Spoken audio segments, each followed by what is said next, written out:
thank you so much, Shiju, for this nice introduction. And I would also like to take this opportunity to thank Images to put up this great panel and organize summit on D2C, which was long due. The word itself is very new, and a lot of players are doing great work in the D2C business, and it's a great forum to celebrate that. So I'm really honored and excited about this panel discussion in particular, being it regarding the food and beverages. You can just have a good look at me and know it for the fact that I love food and beverages for sure.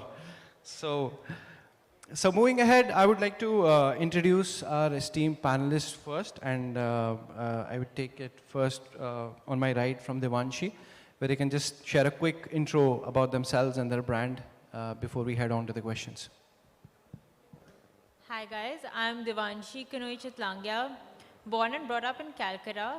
So I come from a family that owns tea estates, and as ironical as it might sound, when I was young I told my dad I'm never going to get into tea. But what made me get into tea was when I was in Singapore, I really missed masala chai. And me and my co-founder really bonded over masala chai, and we saw that you found the local teh tarik, that's a Malaysian tea, or you found just green tea, but you did not find masala chai. And with a huge NRI population, we realized, okay, this is something that we want to really work on. And that gave birth to Chaika. So Chaika is a premix company that does 3-in-1 premixes for masala chai. And now we've also branched into iced teas. We are incubated by IIM Bangalore and also part of their D2C cohort. And it's been a great journey. So we're retailing online. We're on Amazon. We're on www.chaika.in. Please try the product. And we're in food halls, not yet Spencer's, but Benzor, and some other stores. And we're supplying to Singapore and Dubai. And as a person, I'm someone who really enjoys food. So that's why I'm in this space. I'm into fitness, and I really like mentoring young students in school. Should I start? All right. Great. Thank you for setting up context. So now I can plug shamelessly. So thank you for that. So my name is Gaurav, and I'm the founder of Polkapop. Polkapop is India's first homegrown flavored sparkling water brand. So basically, the idea is that we wanted to make sort of healthy living fun and accessible. So we wanted to create a product that you could have as many number of times without feeling guilty. So our drinks are fizzy, they're flavorful, they have some great natural flavors, no sugar, no sweeteners, no calories, no preservatives, nothing, right? So it's a very clean drink that you can have as is. You can have with your food, you can have it when you're working, you can mix it with your alcohol. It makes a great gin and pop, right? That's what I like to call it, so GNP. And all in all, I mean, just a quick background as to how the whole thing started. So when I was in school, so around grade 10 or so, I had a very unhealthy lifestyle. I was borderline cholesterol, I was asthmatic, I was eating medium pizzas every week, just living the life. But then at some point, something clicked and I switched. So I, cut went cold turkey and all of these junk foods, went cold turkey and all of these carbonated soft drinks. And turned my life around. I don't have any of those anymore, thankfully. But when I went to the US, I saw a lot of people drinking this flavored sparkling water. I saw a lot of people having their cake and eating it too. I said, this is great. I can finally have, flavored carbonated drinks again. So when I came back to India, I started to look for it, and I couldn't find it. And so I said, if I can't find it, well, I'll make it. So that's kind of how Polkapop started. And we're available on polkapop.in. You can follow us on Instagram at polkapop.in. I mean, I had to do this. And you can find us on Amazon on our website. We're on a couple of quick commerce platforms, Instamart, and a few places in Blinkit as well, so you can find us there. Thank you so much. Thank you, Gaurav. Hi, my name is Jasmine. I'm the co-founder and the CEO of a healthy snacking brand called Green Snack Co. We've now been around for over 5 years, based in Mumbai. We do products like kale chips, quinoa puffs, makhanas, trail mixes, lots of different products. We're available in retail, in the domestic market, across modern trade and general trade, as well as online on our website and marketplaces. And also we export to close to about 5 to 7 countries. And yeah, the ethos behind starting out was really, it started with my own journey and my own struggle with health and fitness and, trying to be on the right side of the weighing machine. But really, that's where it started from, and it's been a really, really cool journey so far. The ethos behind the brand really is to help people become healthier, better, fitter versions of themselves.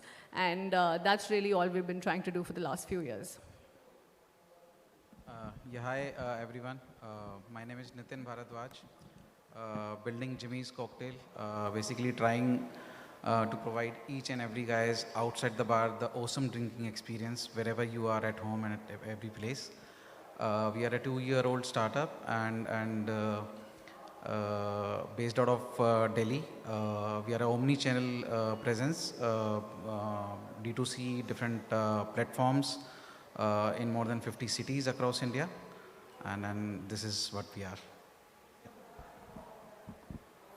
Hi guys, my name is Nitin Vishwas. I'm the co-founder of Moonshine Meadery. We make the world's oldest alcohol, and that's mead. So the words Madhira, Madhushala have the word Mad plugged right in there. We are also India's first meads and ancient drink made by fermenting honey with various fruits and spices. We're available in about 8 states today, 7 states and 1 union territory, and slowly and steadily looking at expanding.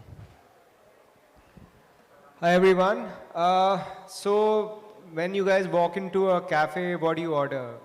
You guys would say probably a cappuccino, latte, espresso.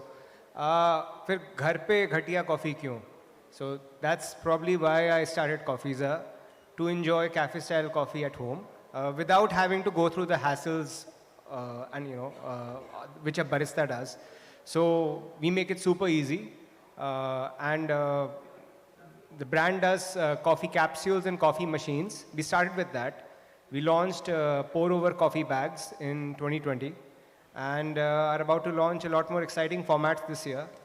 It's a 4-year-old brand and we're based out of Goa. So the journey's been fantastic so far, and yeah, look forward to talking to you more. Hi everyone. Must be one of the most ancient brands out here. So we have been in existence since 2013. I'm Sneh, founder of the Baker's Dozen. We are today one of India's largest artisan bakery brands, present across more than 30 cities. Been always omni-channel even before the name became a buzzword. So we started with our stores. We have around 50 of them pan-India. In addition, present on all e-commerce, quick commerce, XYZ commerce platforms, and in addition, modern trade and other outlets. So yeah, that's who we are. So thank you, Sneh, and everybody. I would like to start with this question and get it off my chest, and I'm sure everybody here is interested to know about this. Do you think that qCommerce is a mad rush which is driven by just a marketing gimmick which is short-lived, or do you think that that D2C players should fight this out with the marketplaces? So I would like to take this to Sneh first, and then we'll take everybody's opinion. So I think, food is an interesting sector when it comes to the entire, online purchase behavior, right? I personally have always believed very strongly that as a food brand, you have to be present across platforms. Yes, you should have your own D2C presence in terms of building that customer relationship, but use it more in terms of the customer backend, the NPD portfolio, those angles. But I think because it's such an availability-led portfolio, right? You are not willing to wait. And I'll come to quick commerce separately, but I think both online purchases, whether it is marketplaces, your own website, as a food brand, it does not make sense to say that I will only be on one. Having said that, the quick commerce phenomenon, so according to me, this will stabilize. Yes, the one-day delivery days, I think, are now past tense. I don't think a 10-minute or a 20-minute thing, will still be stable going forward. But where I see this settling down is around a 2-hour delivery window, where you'll even have your players like your Amazon and Big Basket coming in over there. Where the dust will settle, how many players will remain after a year or 2 years is obviously anybody's call. But it is a trend which is here to stay. There is a significant amount of purchase that happens like what is called almost your top-up purchases, right? That's where your local stores used to play that role. Like where we stayed in Bombay, we had a supermarket or a small store in the complex itself, right? 1,000 flat complex. So obviously it had a store in the. Now that store would not be used mainly for monthly purchases. That's where the big basket vehicle would come into the apartment. But where that store would serve is your last minute purchases, or even at night when you remember that you need something for breakfast tomorrow. And that's the gap that quick commerce is filling. So it's here to stay, but it will stabilize at around the 2-hour window is what my view is. Great. So Rahul, if I can have your take on this. I think there was a previous session in the morning, and somebody mentioned that people are willing to pay for a premium service, premium delivery, and that's why Amazon Prime kind of services exist. So, and the way I think technology, infrastructure, everything is going, quick commerce might happen and will probably eventually happen. How it'll affect margins for a brand is something I'm concerned about. Any day, I mean, you're fighting for market share online. I mean, just to get the customer to click and purchase on your product, and then imagine the operational additional cost of last mile delivery. Of course, if it's funded by the customer, then it would make sense. But if the brand is doing it out of his pocket or from the VC money, I don't know how long that would be sustainable. So that's my opinion. So mine's a sector that does not have any e-commerce in it. So as alcohol, I think, I'm going to play the role of a customer. I've been using quick commerce and Dunzo and specifically Dunzo for the last a month now, from the time they started this. I agree with Sneh, the 2-hour window is something, that's the planning that generally happens. And you get up in the morning, you realize you don't have doodh and dahi, you place an order. But coming back to alcohol again, that is to our sector, I think a few markets have actually gone to the whole idea of sort of having e-commerce, like West Bengal, Chhattisgarh and Jharkhand. But in most other places, you got to plan a little early. And especially if you want to pick up meats, you need to have it chilled, so all the more earlier. So not really very, very pertaining to my sector, but yes, it's here to stay for sure. So Nitin, I would like you to add upon it in terms of the omnichannel enablement that we were talking about, that you really built where people came to your website and then you redirected them to your physical store. So Nitin, Vishwas, if you could just shed some light on it. So since e-commerce isn't something that we sort of enjoy as a sector, what usually happens is we have a little Google form, a slightly advanced version of Google form on our website. As a craft brand, it's very hard to find smaller craft brands around, right? I mean, it's as a customer, it's very hard to find a craft brand. So what we do is, if you're looking for meats, get onto our website, place your order. Within a span of an hour or so, we will have a team that will reach out to a retailer close to your house, have him come and do the delivery to you within a 4 to 5 hour window. Not exactly quick commerce, but then we've been able to service over, I think, 20,000 orders just this way. And that's the way sort of we roll as an industry. Great. Yeah, basically, because of the omni-channel presence, while we don't have any restriction, and everything cannot happen overnight, but due to COVID, this e-commerce, quick commerce, all the D2C presence is basically scaled up very, very fast during the pandemic time. And then basically, because for the last 2 years, everyone is so used to use the technology, like basically whether it is students, they are using phones and then their tabs online while reading, while everything, schooling. And now they have the habit to use everything to it. Like traditional people may, take times to change their habit, but all these Gen Z, youngsters, millennials, they are actually using technology, and then this quick commerce thing is going to stay because they are making their habits. Like if I was using a monthly purchase basket through a physical purchase to a store, visiting a store, or through a big basket, but then now with this quick commerce, I'm actually, these platforms are actually changing the habit of, getting the monthly basket size. You think, and then you have a very short lead time, and then you have everything to it.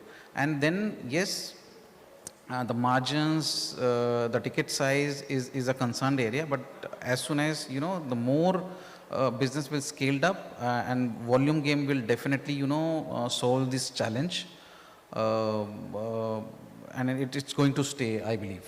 Okay, so to discuss more about the volumes and margins, I would like to take this to Jasmine and add a little different context to the qCommerce question is that do you think that, quick commerce is steering the customer more towards the marketplaces and it is really a challenge to your D2C journey, or do you think that it's an enabler where, you know, we can touch that scale and, highest margins like Nitin was discussing? I'll take that question, but I want to first talk about what happened yesterday, and this is related to qCommerce. My daughter, who's 5 years old, had this thing in her head in the night that she wanted Kinder Joy. I don't know how many of you know what Kinder Joy is, but it's like this round egg thing which has chocolate, and it's just something that kids really enjoy. And at that time, it was 10 o'clock in the night, and I was like, not happening. And she obviously, threw a tantrum like 5-year-olds do. And as a parent, I could either sort of let her go to sleep crying, which I just didn't have the heart to do, or I had to figure out what to do. I could call my local kirana guy and say, "Bhaiya, bhej do," and he would take like 30-40 minutes, and he would curse me for calling at 10 o'clock in the night and just ordering a 40 rupees Kinder Joy. So I said, okay, let me just use quick commerce, and it definitely came. It was a big savior because I ended up ordering like 3 Kinder Joys because the free delivery was 99, and I didn't want to pay for delivery. So I ended up ordering for 99 rupees 2 Kinder Joys and one small other thing. But yes, so essentially it can be a huge savior, not only in this scenario, but certainly it's, I think it's the price that we pay for convenience. I mean, today it's free. It's not going to be free for a long time. We'll probably end up paying for it. And I think like somebody mentioned, where customers are willing to pay a premium for convenience and and it came within 8 minutes. So that was quite fantastic. She was thrilled. And I could live up to my promise of sort of giving it to her. So I think, one, it's definitely here to stay. The 10-minute may or may not be sustainable, depending on how many dark stores, etc., they're able to open around the country or the city. I also think that, what's free today may not be free going forward, because today they're really trying to get more customers and get them hooked onto it, because once you've ordered a few times, there's a really high probability of getting hooked onto it, and it's basically just acquiring customers through free delivery and the whole 10-minute tactic, which could potentially be 30 to 60 later. So that's on one side of things. To answer your question on whether it's a challenge, I look at it as a business, right? As a business owner, my priority is to get my product in everyone's hands. Now, if that happens through quick commerce, so be it, right? Of course, I would like customers to come to my website and order, but at the end of the day, I'm in the impulse snacking category, and customers don't really prefer waiting for 3 to 5 days to get a packet of chips or puffs or trail mixes or whatever that may be, right? Pre-COVID, they may have been okay with that, but now there are just so many other options available that they sort of, they're used to, like I just said, we're used to quicker convenience. There are challenges associated with it and threats also for the business. One is obviously very high margins. And that's, you really need to see what your net, margin is after the super high margins that these guys take. That's one. But as a customer, I'm able to get my product in everyone's hands. So that's one. Secondly, owning the customer. So you don't own the customer. You don't really know who's ordering. You can't retarget them or do any of that. But again, I think as a brand, that's a cost, at least at this point, I'm willing to sort of bear. Because I want my product in more people's hands. And the only other way I could do it is to be in every store, which honestly, from a distribution point of view, is not the most practical thing. I can't be in a C category store or D category store or pretty much every Pan BD shop or whatever, As a brand, that's not something that we can do. And we're able to reach that end consumer in a very quick period of time through this sort of a platform. So I think it's quite useful, even though there are challenges around, like I said, consumer ownership as well as margins. Great. Gaurav. I think Jasmine covered a lot of the points in the sense that what it does is I agree with Sneh when he said that this is kind of Amazon Prime 2.0, right? This is from a 1-day delivery, you're coming to a 10-minute delivery and a 2-hour delivery. I think both are going to stay. I think there will be a 2-hour delivery and a 10-minute delivery because categories, the category that we're in is so impulsive that people have a craving and they want to satisfy that craving. And usually that craving won't last for more than 2 to 3 hours. So I think that these channels are definitely enablers. Like she said, I think it allows people to try out your product when they want to try it out. So if they're facing a certain need, say they're feeling thirsty or they're feeling hungry and they want to have something, they're either going to come to you on a quick commerce platform or they're going to order from the same platform from a restaurant. They're going to do something to satiate that need, right? So I'd rather they do it with my product, right? So from that perspective, I think it definitely enables. I do think there are challenges to it as well, which have already been highlighted, but at this point today, I think it's an enabler, and where it goes is we'll have to wait and watch. Okay, wonderful. Devanshi. I think as a D2C brand owner, I would really agree that it's an enabler because being for Chaika, I'm a last minute person for a lot of my things. So if I'm traveling 2 days from now, I don't think I've packed or I've made a list. And someone would suddenly say, I want instant tea in 2 days. So if you have quick commerce, I can send you the product. Otherwise, you'll probably go down and take another product.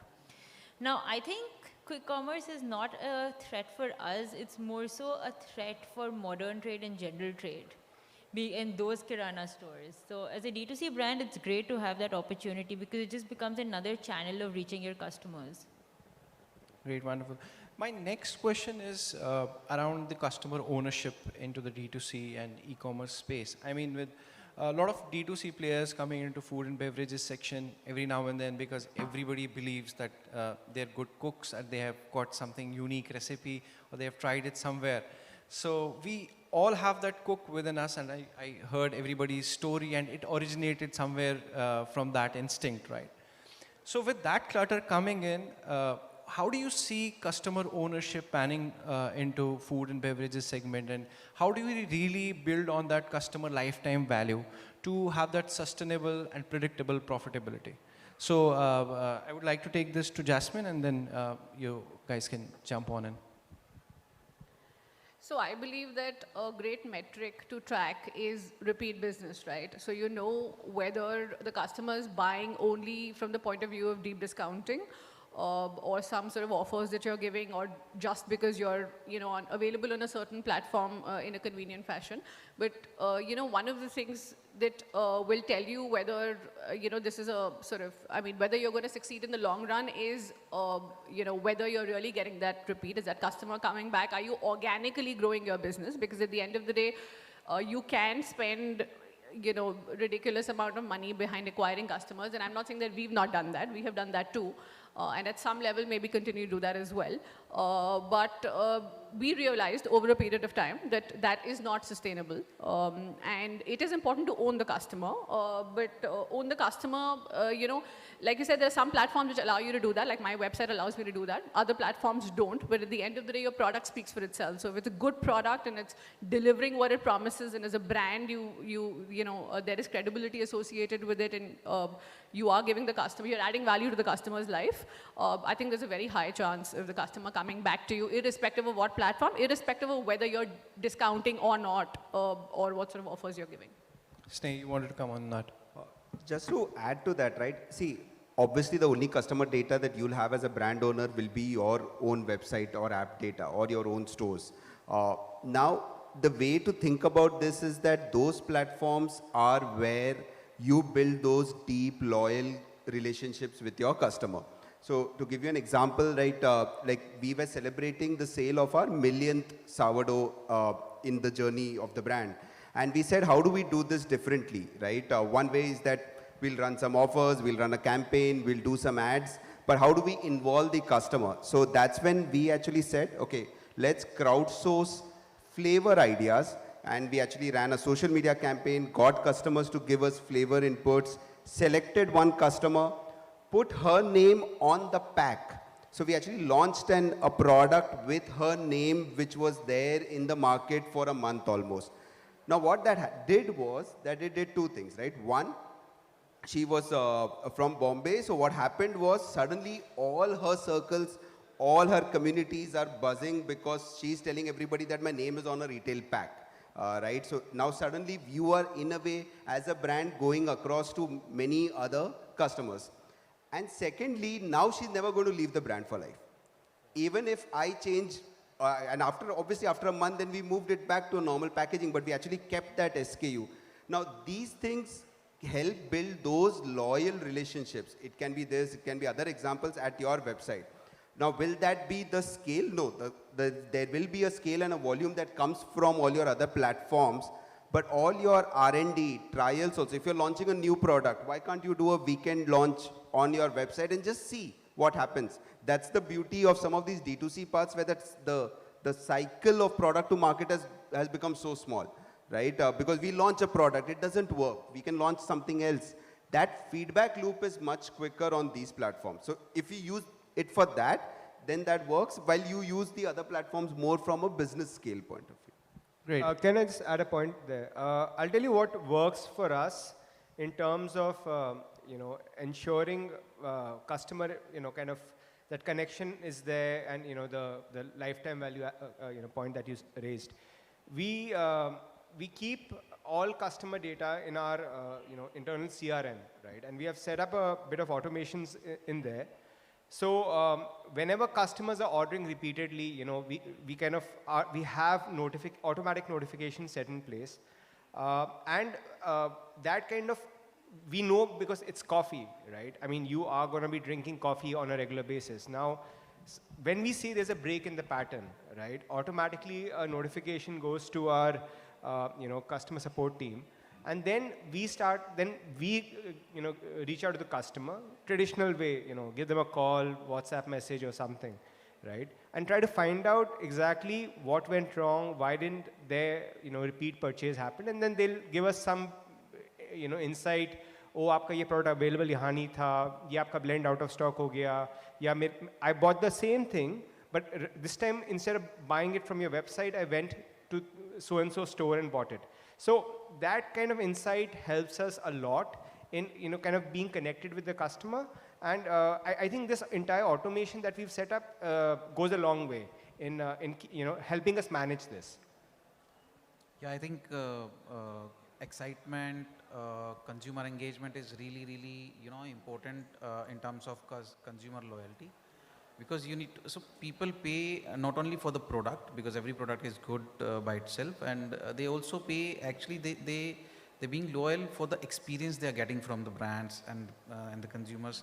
Sneh and rightly said, like the consumer experience, like the loyalty, because they have done something, different kind of campaigns, a pack on the product. Not for everyone it is feasible, but then yes, it does a lot of buzz around.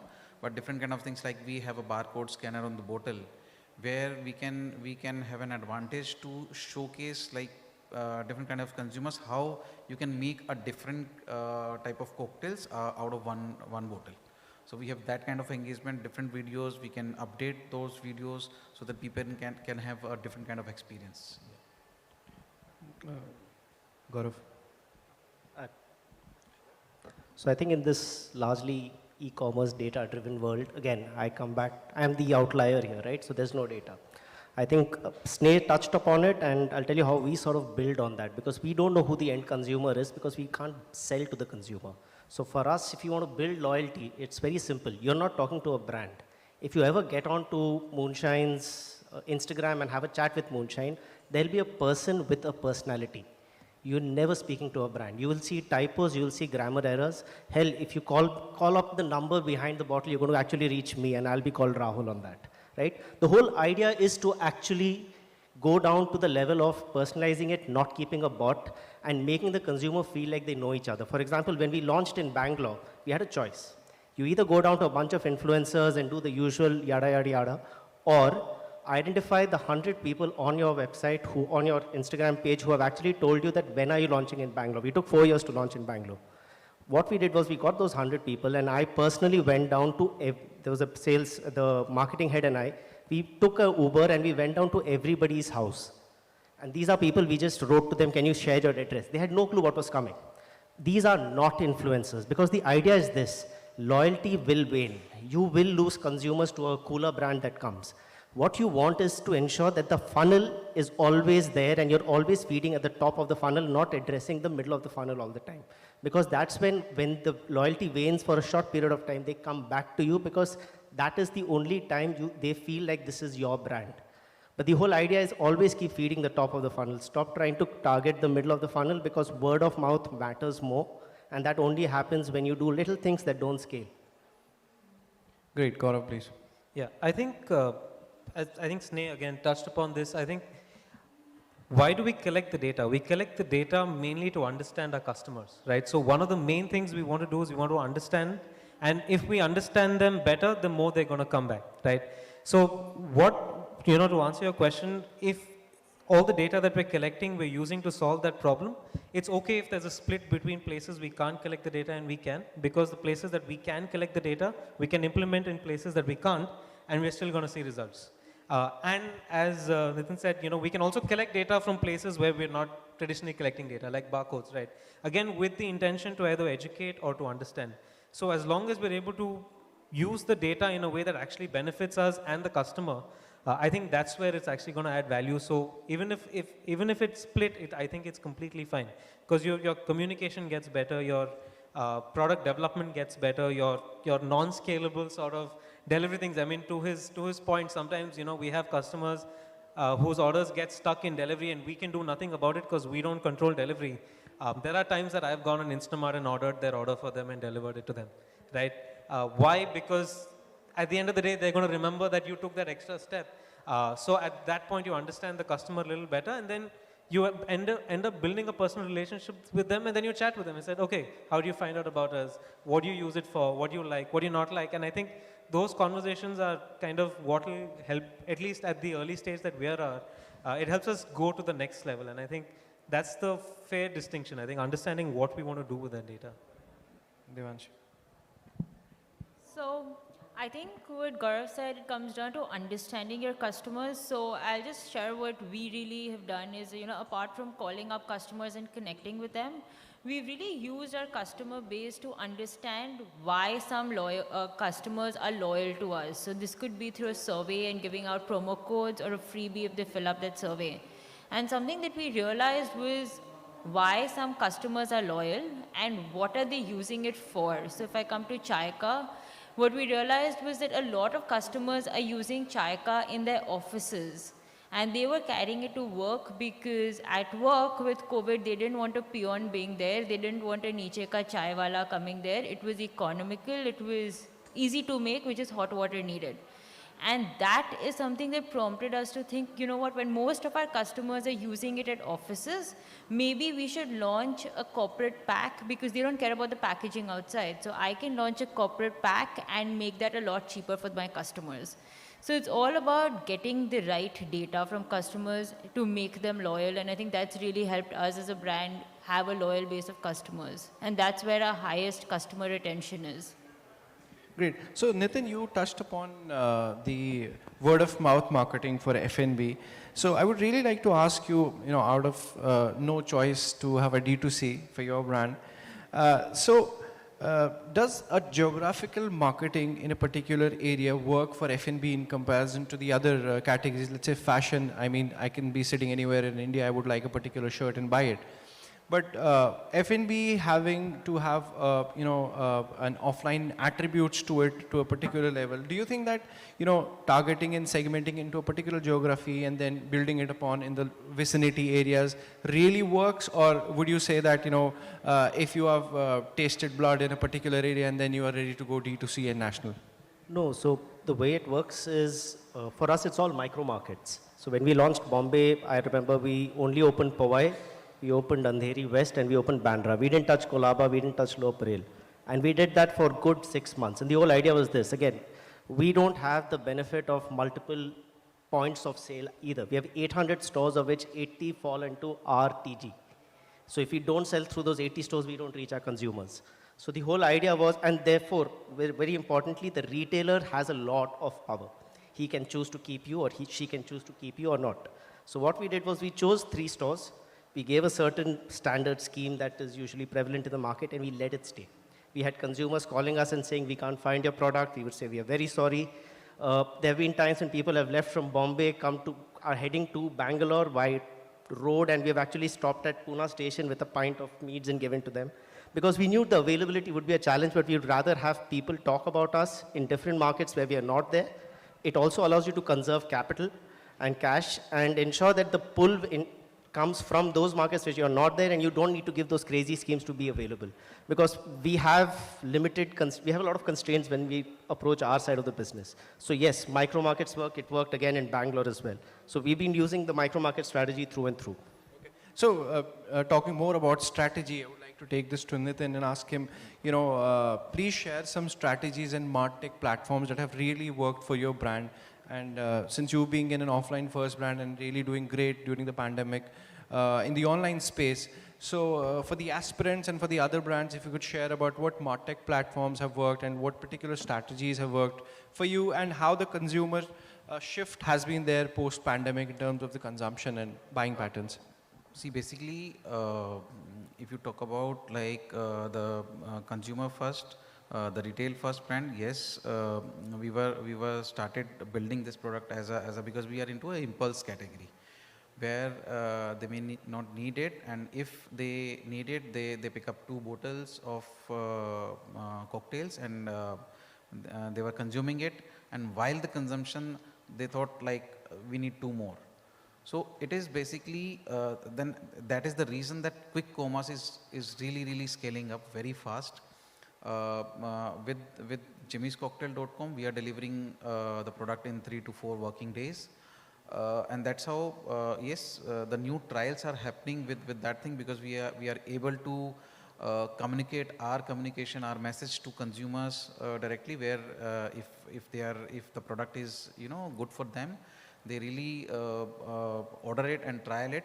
Our repeats are also on a very high side, but and also the 40% contribution is coming from the tier 2 and tier 3 cities, where we are not even present. So that's how we are also making our strategy, like which are our future markets for the retail space, like in which market we need to invest for increasing our retail penetration. And that's how online is a complementing each other. And when we are saying like in a deeper penetration, like in all the metro cities, we are going deeper and deeper. Like for example, in Bombay city, we started with 100 number of stores, started with South Bombay and Bandras and Andheris. But now we are also available in almost like more than 1,000 plus stores, including Thane and suburbs and everywhere. Online platform is basically also spreading awareness, because they are getting the product availability really fast, word of mouth publicities and everything. And we are also using tech, investing in tech, making our strategies like how to scale up our website sales, because our website sales contributing enough sales in a total online space. So the base is larger. If we were able to do it fast, the deliveries very fast using tech, then our business incremental will be on a very high side. Wonderful. Jasmine, if I can have your take on this.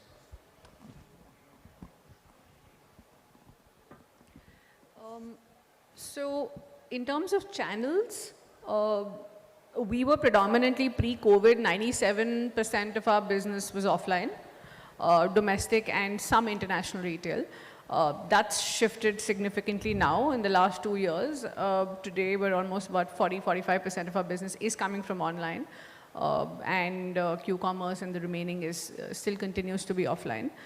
So those are sort of predominantly the channels where we are seeing where we've seen a shift, and of course a lot of it has been purposefully done. It's been mindfully done. It's not sort of happened on its own, because we understand the customers now far more comfortable ordering online. We're obviously available across marketplaces, and we know that for us we had some sort of an advantage because we'd been around for a while. We've spent a lot of time, effort, money, resources behind creating awareness offline. So especially during the pandemic, what we saw was because people were not going to stores anymore, they would just sort of turn to our website or marketplaces. And for us, a lot of our business, even on marketplaces, comes from brand keywords, where customers are searching for the brand and then ordering, looking for the product, looking for the brand, and then sort of ordering from there. So we did have that sort of an advantage. I think that's what we really intend to continue doing, be omni-channel. That's always been the strategy. And I think that's something that we're going to continue doing. So just to add on that, the geography question, right? So, see, one thing I think all of us F&B entrepreneurs understand, and I think as a sector, see, food cannot be treated similar to how you would treat, let's say, fashion or beauty or cosmetics. I think fundamentally, there's just a difference between whether you're going deep or you're going wide. I think in food, because of one, the nature of the product, high repeat purchases, lower initial order values, but over that lifetime value, your customer will actually give you more value in food. But from a strategic point of view, you'd rather focus on a micro market, go deeper there, get all your operational challenges out, learn that well, then grow. Because, for a fashion or a cosmetics brand, obviously it's much easier in terms of saying that we'll reach 5,000 pin codes. For a food brand to reach 5,000 pin codes, it takes decades, right? So can we, as, if you're an upcoming F&B brand, first get that micro market right, go deep. Have you tapped all customers there? Have you been able to solve all your operational challenges there? Then if you feel, then yes, start scaling up. But going wide too early can be a problem. In fact, it also helps you get your product market fit right, because you think that product works well. For us, we thought X amount of sweetness, X amount of carbonation works. We went down a notch on the sweetness, went up a notch on carbonation, and helped change the entire branding before we went to all the other spaces. So the product market fit, that's the easiest way to get the product market fit right. Actually, on that, just one point in food, like I also feel there's a very strong founder bias in food. All of us who start something, we all feel that obviously that product is the best, and that's as per our taste palette, right? Because we feel that there's a certain drink that we like, so the customer should like it, so the market should like it, so India should like it, and hence I'll become a big brand. That micro market will answer that question, yes or no. Because food is, everybody has their own preference, right? So you will feel that particular taste works, but it might not work in the market. And that, if you go too far wide, let's say from a distribution point of view, and then you are stuck with product which is not selling across India, then that can actually lead to the business shutting down. You'll never be able to scale up on distribution that time. Yeah. Right, Rahul. I mean, for us, I'll tell you how we started. We started doing a couple of pop-up shows. This is pre-COVID, obviously. And I think from there, we started getting the initial traction, initial customer feedback. That really helped. We wanted to be, we didn't obviously want to start off with the offline strategy. So it was our website. It was Shopify based at that time, Amazon. And really leveraging, the reach from there. Again, Amazon, you don't get the customer feedback that much. Yes, you do in terms of reviews, by the way, which can be either very good or very bad, So you get to know both sides of the picture from there. But, at least that, and over time, that analytics started coming in, right? So we started seeing, okay, for our products, these are the markets which are hot sellers, and we see a certain repeat buying percentage from this market. And again, that's where, our teams are continuously calling the customers, asking for feedback, aapko kaun sa acha laga, kaun sa acha nahi laga, and so on. And the insights really helped us. So for us specifically, the micro, we didn't go with the, micro distribution strategy. We kind of just put the product out there on the internet, and that's the beauty of the internet, right? Jisko chahiye wo kharidega, and then feedback is also possible. So Gaurav, I'll have your take, and then I have one last question, and I actually had a follow-up question to what we were just discussing about product market fit and kind of going deep. I wanted to get your thoughts on it, because we started when the pandemic was there, so we didn't have a choice but to go online, and so I mean, even though this is not necessarily related to the question, I want to understand, does this advent of quick commerce affect that product market fit journey that food and beverage entrepreneurs go through, right? Because you're starting online, you have quick commerce as a channel that allows you to go deep in a city, but does that change, like how does that affect that whole product market fit journey and understanding, just to get a sense? I think quick commerce, the way to treat it is, it's just a different way for the customer to sample your product and to try your product. Now, where it helps is, obviously, for example, you give the Kinder Joy example, right? Now, that was a quick need at that time, and the only place that could do that was quick commerce. Now, where from a product market fit, the question comes is that any quick commerce player, for all its sake, after the first 1 or 2 months, you will be decided based on your sales. Correct. And based on the brand pull, right? They might be in burn mode right now, but that doesn't mean that they will keep stocking your product for just the sake of stocking it, right? So, yeah, where it helps is your product market fit answer comes in a much bigger population now. Because if you were going from an offline mode, let's say, that you have a few stores that you're covering, that there again your product might work well, but does it work well even at an overall Bombay level, right? Let's say it works well in Bandra, but does it work well in Bombay? Quick commerce to that extent will help you get that answer, but you'll get an answer very quickly even on the product market fit in that. Great, I think that answers to what you asked. And I have one last question, and I'll take it to Devanshi and Jasmine. So what do you think has been the key challenge for, food and beverages brands to grow and scale nationally? I mean, we have seen electronic goods doing extremely well. We have seen fashion and lifestyle brands, home decor, everybody doing great in terms of the space and, occupying that huge chunk while we, scale these brands. Now, personal and beauty care products are also doing great. They're fast-moving D2C brands. And surprisingly enough, the first D2C brand was from F&B, right? Which became a unicorn. And we have not seen many unicorns since then. I mean, what has been the key challenge? I mean, I remember people talking about technology. Shiju mentioned it in the last panel. So do you think that the technology adoption by food and beverages brands has been less in comparison to other peers from the categories? Or do you think that, the partner ecosystem is not as robust as there is for, lifestyle brands? I mean, I'm talking this from the personal experience because at GreenHonchos, we, scale more than 100 brands, and majority of them, fortunately, unfortunately, are from fashion and lifestyle. And recently, in the previous quarter, we have seen personal and beauty care brands come to us, and food and beverages brands come to us for their scalability. So what do you think has been the reason for this lag overall? So I would like to take it to Jasmine, and then I'll take it from Devanshi. So there are multiple reasons in my view. When you talk about scaling online, a couple of things that tend to, not work out as much as you would like it to be, or perhaps as much as it does across other categories like personal care or beauty, fashion, etc. I mean, I can talk about our challenges. We were essentially in the impulse category, which is snacking, which is you basically go to a store, you see a packet of chips, you like it, you pick it up. It's for like 80, 100 bucks, right? And if you like it, you can always go back and go into the store or however, just order it again. Now, when COVID hit, moving that to online was like a serious challenge, not from a tech point of view. I mean, that's fairly easy, in fact, to figure out.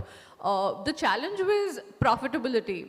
Unit economics did not work out for the longest time, and we tried very hard because it's an 80 rupee product. Now, even if I sell you a pack of 5, and I say, I will not sell you under whatever 5 packs. That's still 400 bucks. I do some discounting, maybe 350 bucks or whatever, right?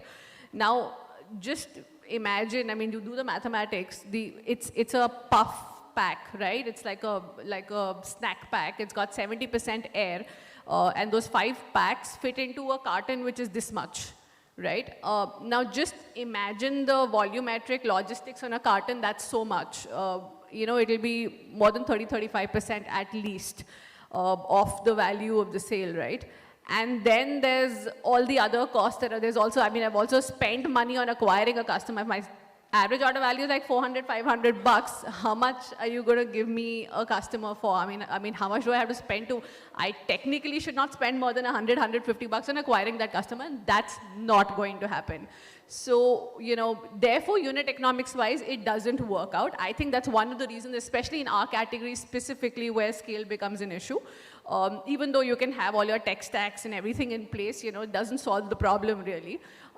When you have a solution, you go to technology to scale it up. Technology per se doesn't give you a solution.